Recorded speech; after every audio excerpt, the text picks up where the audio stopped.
Welcome to the Wednesday Team Prosperity Weekly meeting. Once again, this is a weekly meeting that takes place every Wednesday. We do this live and send the recorded version out so that you guys have access to it for yourselves or your partners. And this is just a team meeting, like I said, that goes right down into specifics that we think that will help you, either stuff that's come up during the week or stuff that we know from our own past experiences that you guys need to know. So we're into February, guys. January seems like it flew by. Just understand that when you see these days, weeks, and months fly by, you have to capture the time period. Time as a marketer, as a manager, as a salesperson, whatever you want to look, time is your best asset. How you devote that asset, how you invest that asset is going to have a big determination on the return. Time has to get a return. So make sure that you're putting your time into something with a return. We just finished up January, and in the Facebook group, we keep track. We call it loading the month, loading January, loading February. We keep track of, growth inside the organization, sales, partners, etc. So you guys can see what's happening as we build, and you can see who's actually making it happen out there. One of the things that you always want to learn from, or who you want to learn from, is people that are making it happen. So, as we go forward and as this organization gets bigger, we'll continue, guys, to feed you with more and more and more things that will help you become a better person at whatever role you're trying to master at any given time. We just started the 12-week year. This is our first week, week one. We got a small group, and we did that intentionally to give the one-on-one support that people are looking for. But if you're not participating in the 12-week year, then you need to understand that you can still go through what we call 90-day madman cycles. And that's basically all the 12-week year is. It's a period of time where you're going to get the most out of that period of time without delaying your goals down the road where you can put those off. So if you're looking to go through a 90-day cycle and really get your business to a new level, make every week count. Go into every day and every week with intention, action, and connect emotionally. This goes back to your vision, guys. You got to have something that propels you to action. If you're looking at your goals and you're looking at your dreams and it doesn't connect with you emotionally, probably need to revisit that until it does. Develop your plan, execute, like I said, 1 week at a time. Got to have measurements. We don't know where we're going unless we measure that, and that's going to drive our results. Be purposeful, own your results, good, bad, or ugly. I come in sometimes, I have low scores for our accountability meeting. I don't shy away from that. I explain why that happened and how I'm going to kind of, go into the next week and improve those. Make your commitments, perform in the moment, and seek intentional imbalances. So, when you look at this and when you look at our business plan or anything you're trying to accomplish professionally or personally, got to live in the moment, guys. Last week, we talked about, and we really got right down to the point. I thought this was a good meeting. Mastering the 4 pieces of your business model. That's basically how to effectively market, sell, manage, and create distribution for ultimate success. Once again, I record this stuff. We don't mention specific companies or partnerships. We do that so we can put it online and your partners have access to this information. We're going to talk about a few things and then get into kind of the meat of the subject today. But a couple of things that you guys have to realize is that we are in business for ourselves. We're building a business within a business, but that means you're an entrepreneur, you're self-employed, you're a business owner, you have tools of the trade. You cannot build a house with just a screwdriver. Same thing here. You're not going to build an effective online business for yourself by having one thing that you do. Let me give you an example. Let's say somebody comes in and they think they're going to build a thriving business just by sending marketing emails out, cold outreach emails. You're waiting for a response back, sitting around twiddling your thumbs. It's not enough, guys. Yes, we want to have email marketing campaigns, but that's part of the whole pie. You have to have a number of different things to manufacture the cycles of communication, demand for the additional next action steps. If you have questions about, what we do, how we do it, always contact us, but you have to understand the diversification in terms of what you do in activity and communication is going to have a direct impact on how things are going on the backside. Kind of leads into this question, and you have an opportunity each and every day, but when was the last time you did something for the first time? And I'm speaking about your business, because the more you learn, the more you earn, the ability to take on new information, manufacture that into practical application, and then teach other people, that's where you get the generational ripple effect of doing this on the front side. You don't have anything to teach anybody, it's going to be tough to bring that velocity into the organizational build out. So understand that you as an entrepreneur, part of your job is to try stuff. And, being in that frame of mind, yes, it's going to be uncomfortable. Growth and comfort, we've talked about this plenty of times. They don't coexist. Growth's going to be uncomfortable. Sometimes growth even hurts. But in order to get to the goals, in order to get to the dreams that you're looking to try to accomplish, you got to break out of that shell a little bit. And as you do, it's easier to manage other people and help them psychologically walk down that path that you've already kind of trailblazed. You're taking your business through a process, through an evolution process. And the better that you get at what you do, and the better your business gets in terms of efficiency, organizational management, all of those things that we're looking for, it means more revenue, more income, more growth, more equity, all the stuff that you're looking for to get you to the end result. It's a process. You can't skip that process. You've got to go through it. And the quicker that you get going, the quicker that you get traction and velocity, the quicker you'll get to these stepping stones. And once you really see what can happen in a business model like this, there's no point of resistance for scalability. There's huge velocity opportunities. You'll get pretty excited. The more excited you get, that comes out in your conversations as you're speaking to other people, and they'll be drawn to you. They'll be attracted to you. Remember, the greats weren't great because at first they could paint. The greats were great because they paint a lot. So, you're not going to come into something and be great immediately, but you can be great at the small things that you do every day, your attitude, your action, your intention, all of these things. If you do the small things in a great way, over time, with our help, you'll get to the point where you understand this business model, your communications, flowing. You can talk to anybody, anytime about any part of your business.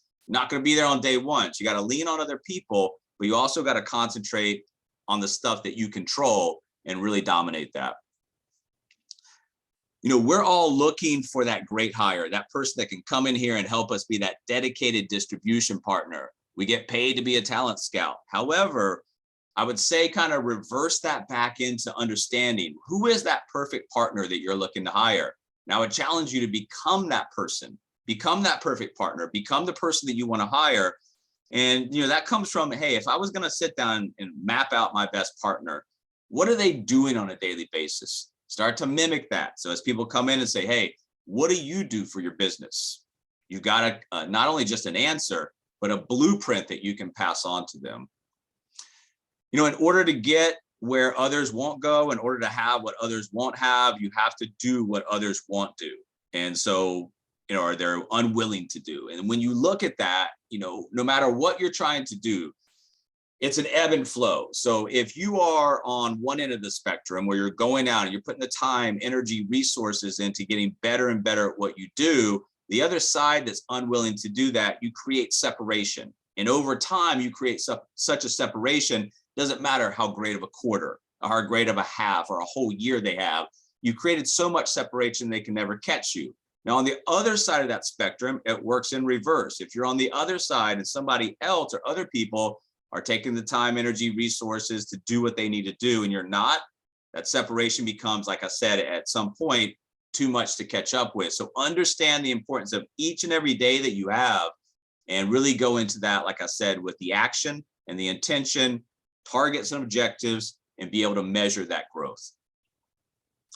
As a business owner, no matter what role that we're in, we're really out there educating. This is really what I want to talk about today. This like debunking these myths, getting people the right information, because a lot of people are operating on the wrong information. So if you're operating on the wrong information, expecting to win a game, it's never going to happen. So it doesn't matter if we're talking to, the general public, if we're talking to potential clients, or we're talking to partners. A lot of times what we're doing is we're deconstructing this terrible information they have and giving them the correct information so they can go down a path to reach that end point that they desire, instead of just drifting into some unknown future that not many people are going to want. So like I said, as we take these myths and we debunk a myth, that's going to create a gap. And what you want to do is you want to learn how to fill that gap with a factual alternative. Because as you start spoon feeding people the correct information, Now they're going to be able to make decisions based on the correct information, better decisions, better outcomes.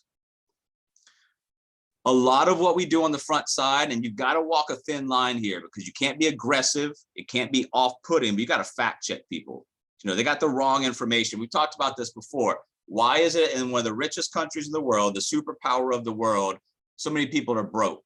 You know, do they want to be broke? Are they just dumb? Or do they have the wrong information? So that fact check has to be in a way that, like I said, doesn't put them off and doesn't, make them feel like they're stupid. But if somebody was lying to you, how quickly would you want to know? In any type of relationship, personal, professional, pretty quickly, right? Immediately. So I can understand that person's not giving me the whole truth. System's been lying to tens of millions of people for decades. So when you understand that and go out there, part of what we do on the front side is we fact check, we give the wrong information, or we tell them they have the wrong information, and then we get them the right information. The best way to correct that wrong information is to provide the right information.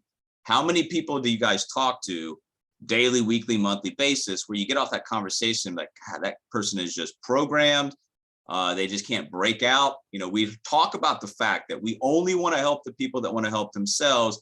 But you got to realize on the front side, a lot of what you're doing is just deprogramming people, making sure they understand they have the wrong information, opening their mind and opening their eyes to the correct information so we can make better decisions going forward.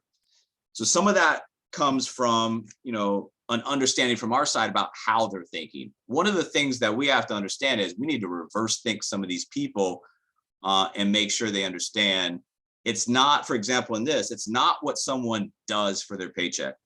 It's what someone does with their paycheck. So I was talking to somebody the other day, they're a school teacher, and they said they sacrificed the lifestyle they wanted to be able to service, to provide their service, to teach people. And I thought that was odd because they had to feel in their mind, they had to decide one over the other. It's not, like I said, what they do for their paycheck, it's what they do with their paycheck. And we help people out from all types of walks of life, all professions, all income levels. And you're going to see as we walk through some of these myths that we debunk, that it's easy to help people once they're able to understand the true information. So with that in mind, guys, we teach people to build assets. Whether it's our partners, we teach them to build a business and build their assets, or whether it's our clients that we teach them how to, convert debt to wealth, build assets, interest cancellation, debt elimination, all those things that we do. But it all boils down to the ability to free up money to build assets. So we don't live beyond our means. We teach people to expand beyond their means. There's a big difference. You got a lot of people in this country, living beyond their means right now. It doesn't matter which income level they are, whether they make a lot of income or a little income, they're living beyond that. We want to teach people how to expand beyond their means. And you're going to get some pushback on this because a lot of people don't think it's possible because why? They got the wrong information. When you look at creating assets for yourself and for your partners and for your clients, it takes two things. It takes discipline and it takes association. Luckily for us, the discipline now is aided greatly with technology. So now we can go in and be as disciplined as we ever could be at any time in history because we have the aid of technology. I was watching an Office rerun the other day, The Office, the TV show, and Dwight was trying to outsell the computer. It doesn't matter how hard we work, we're not going to beat technology. We're not going to outperform technology. So we have to be humble enough to submit to the technology. That's going to give us the disciplines. I saw a photo the other day online. The calculations that were handwritten out to take us to the moon in '69 were taller than the lady that actually ran the calculations. So we have the great advantage of technology. And then the other part of this is association.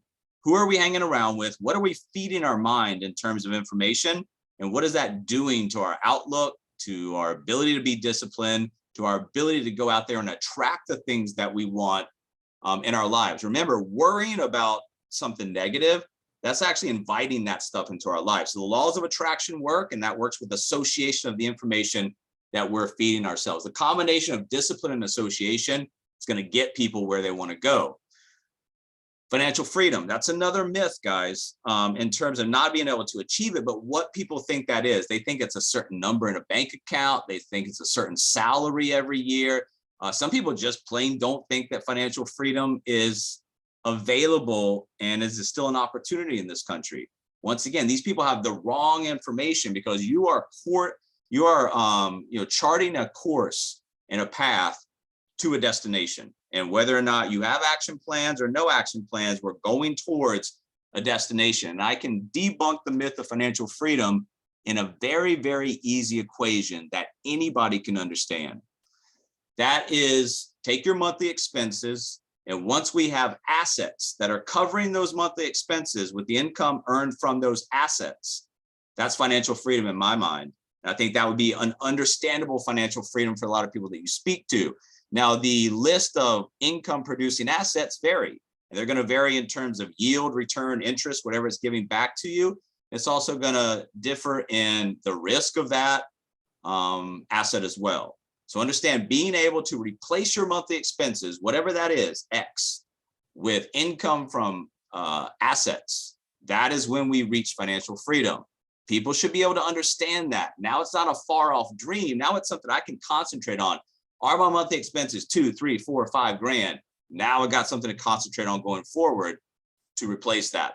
We're talking about cash flow assets, guys. When we eliminate debt, free up money, and can invest that into cash flow assets that pay us, that's when we start walking towards our version of financial freedom.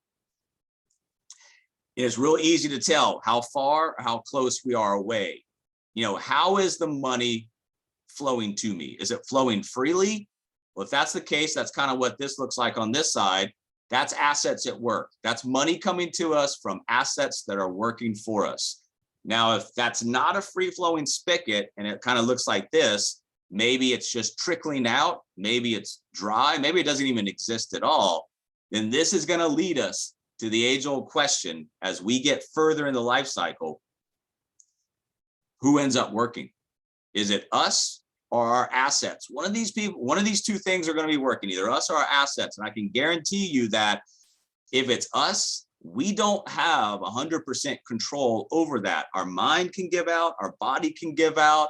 If we don't have assets ready to work for us, then we are in trouble. So we want to set assets up so that we know what the assets are doing. We're not just accumulating assets for the sake of accumulating assets. We're putting assets to work so that we have a defined endpoint where we know a financially free date, what we're trying to achieve and why. It goes back to information, guys. We're not teaching people to continuously, for their entire life cycle, trade their time for money.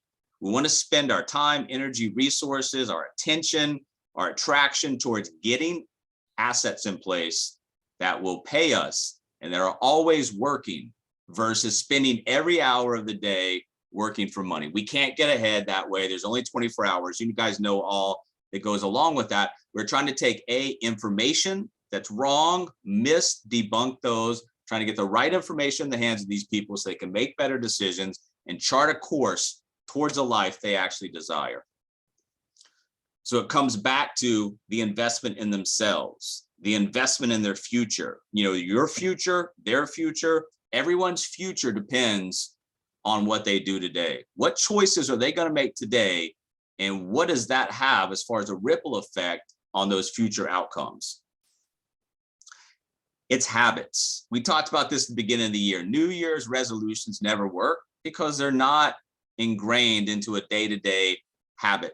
You create what you want by developing good habits. So if the habit has been just to not understand how money works, burn through money up to this point, and we're not willing to change, we're not willing to create new habits, then that cycle continues and we end up with nothing, versus developing good habits, which lead us down a path where our money starts working for us, our assets start working for us, and we create that lifestyle, time, financial freedom that we're looking for.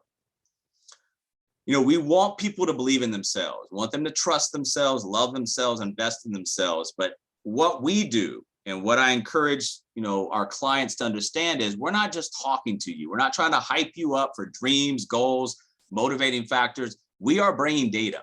In God we trust, all others must bring data. We give detailed data specific reports to help them understand exactly where they are now, how they can get where they want to go. And then we map it out step by step with the aid of just some incredible technology.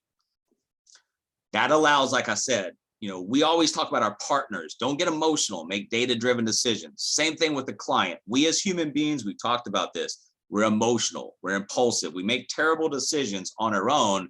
Now that we have action plans, now that we have technology, now that we have something that we know we're shooting for, we can make those data-driven decisions and become better consumers, become better financial management people, become more financial literate. All the things that we're asking or we're trying to in our mission-based approach to the marketplace do for people.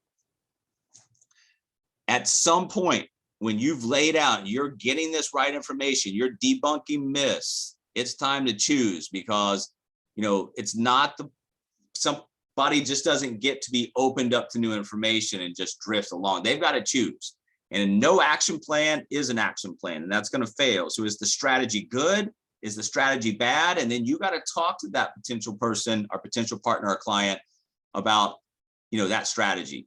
According to the strategy, whether it's bad or good, how likely is it that we're going to achieve our goal? And how likely is it that we're going to achieve our goal in X period of time? Once again, when you are introducing new information that allows data-driven decisions, it's this way or that way. They can't have it both ways. And that's one of the hardest things that's one of the things that's hardest for our educators to understand, is that we can't present everything and they just get to go on doing what they were doing before. They have to understand there are consequences to our financial decisions that we make today, tomorrow, next week. Can't have it both ways. You can't have a desired lifestyle in the future and not have some plan of action to get there.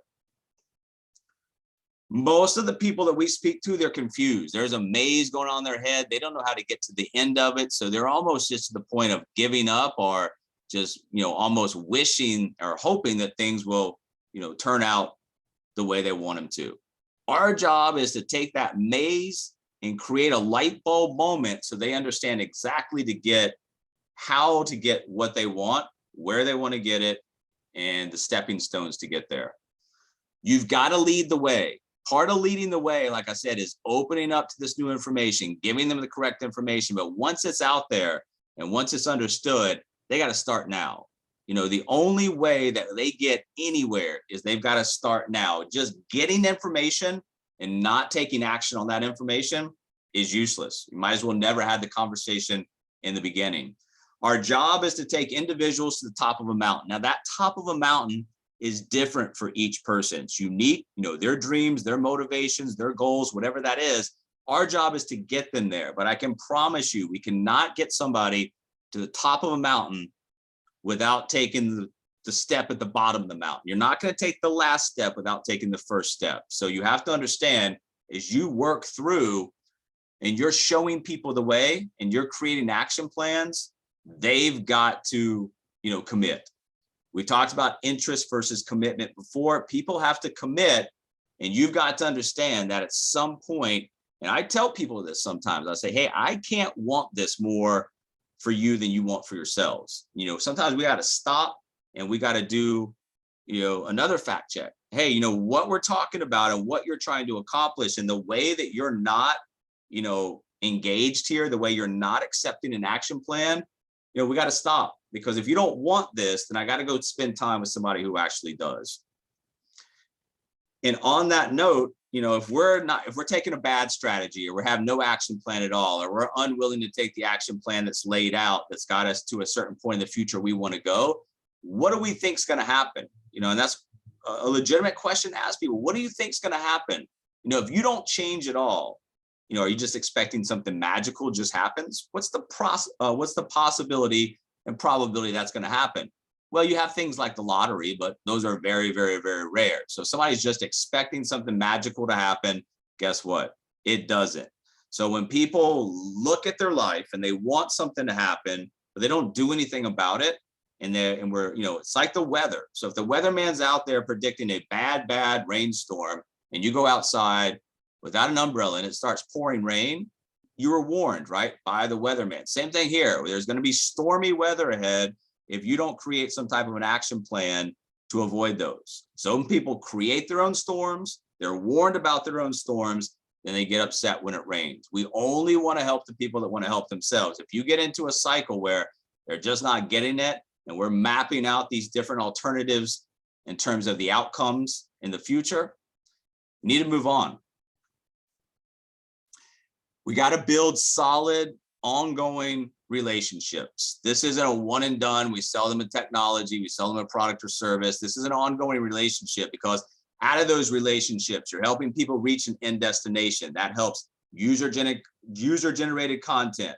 That helps testimonials. That helps referrals. That helps everything that you guys are trying to do, which is, not have that vein end, but have that vein continue and produce more for us, our business, and our mission, right? So that's all that we got for this week. Let me stop the recording.